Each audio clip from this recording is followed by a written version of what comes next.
नमस्कार दोस्तों। रोमांचक जानकारी में आज हम लोग बात करेंगे उस तकनीक के बारे में जो हमारी ज़िंदगी को बदल रही है। क्या आपने कभी सोचा है कि एक मशीन इंसान की तरह सोच सकती है, समझ सकती है और फैसले भी खुद ही ले सकती है? जी हाँ, यही है कृत्रिम बुद्धिमत्ता यानी आर्टिफिशियल इंटेलिजेंस। ये तकनीक ना सिर्फ मशीनों को स्मार्ट बना रही है बल्कि हमारे सोचने, काम करने और जीने के तरीकों को भी बदल रही है। तो चलिए जानते हैं आर्टिफिशियल इंटेलिजेंस होता क्या है। एआई का मतलब है ऐसी मशीन या कंप्यूटर सिस्टम जो इंसानों की तरह सीख सके, समझ सके और निर्णय ले सके और समस्या का भी हल कर सके। अगर इंसान का दिमाग न्यूरल इंटेलिजेंस है तो मशीन का दिमाग आर्टिफिशियल इंटेलिजेंस है। अब बात करते हैं एआई की इतिहास के बारे में। 1956 में पहली बार आर्टिफिशियल इंटेलिजेंस शब्द का प्रयोग अमेरिका के जॉन मैकार्थी ने डटमाउंट कॉलेज में किया था। शुरुआती में एआई सिर्फ गणितीय सवाल का हल कर सकता था, पर 1980 से 1999 तक में एक्सपर्ट सिस्टम आए जो डॉक्टर या इंजीनियर जैसे निर्णय ले सकते थे। और 2000 के बाद इंटरनेट और बिग डेटा के आने से एआई ने तेज़ी से विकास किया। आज हम एआई को मोबाइल असिस्टेंट यानी Siri, Alexa, chatbots, self driving car, medical diagnosis, chat GPT जैसे मॉडल्स में देख रहे हैं। अब एआई काम कैसे करते हैं? एआई का काम करता है data plus algorithm plus computing power पर। डेटा कलेक्शन, पहले बहुत सारा डेटा इकट्ठा किया जाता है। एल्गोरिथम, मशीनों को ऐसे नियम दिए जाते हैं जिससे वो डेटा से पैटर्न सीखे। फिर मशीन लर्निंग, मशीन अनुभव से बेहतर होती जाती है। न्यूरल नेटवर्क्स, इंसानी दिमाग की तरह आर्टिफिशियल नेटवर्क बनाए जाते हैं। अब बात करते हैं एआई के प्रकार के बारे में।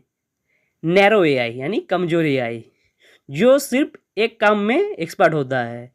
उदाहरण के लिए गूगल ट्रांसलेट, फेस रिकॉग्निशन।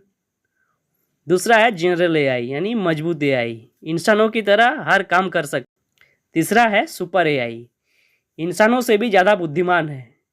भविष्य में यह हकीकत बन सकता है और यही सबसे बड़ा डर और चर्चा का विषय भी है। एआई कहाँ कहाँ इस्तेमाल हो रहा है? मेडिकल में एआई का अगर यूज़ की बात करें तो बीमारी पहचानना, दवाइयाँ बनाना। शिक्षा के क्षेत्र में smart classroom, personal learning. Business के क्षेत्र में चैटबॉट, ग्राहक सेवा आदि में एआई का यूज़ होता है। कृषि क्षेत्र में मौसम की भविष्यवाणी, स्मार्ट खेती में एआई का यूज़ होता है। रक्षा के क्षेत्रों में ड्रोन और सुरक्षा सिस्टम पर एआई का यूज़ होता है। और सोशल मीडिया में चेहरे की पहचान, स्मार्ट रिकमेंडेशन आदि में एआई का यूज़ होता है। अब बात करते हैं एआई के फ़ायदे। इंसान से तेज और सटीक काम करता है एआई। बड़े डेटा का विश्लेषण आसानी से कर सकता है एआई। रिस्क वाले कामों जैसे खनन, अंतरिक्ष में भी एआई बहुत मददगार साबित होता है। और सबसे बड़ी बात यह है कि ये 24 घंटे 7 दिन काम करने में सक्षम है। अब जिस तरह एआई के फायदे हैं उस तरह एआई से चुनौतियां और नुकसान भी है। तो सबसे बड़ा है कि बेरोजगार का डर। धीरे धीरे जब एआई का इस्तेमाल बढ़ेगा तो धीरे धीरे बेरोजगारी की दर भी बढ़ जाएगी। फेक कंटेंट, डिपफेक और गलत सूचना, अगर एआई गलत हाथों में गया तो युद्ध और अपराध भी बढ़ सकता है। अब बात करते हैं भविष्य में आर्टिफिशियल इंटेलिजेंस के बारे में।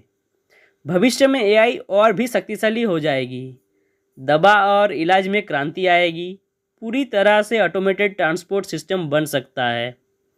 वर्चुअल असिस्टेंट हमारी हर ज़रूरत संभाल लेंगे। असली सवाल यही है, हम एआई को अपने लिए कैसे इस्तेमाल करें।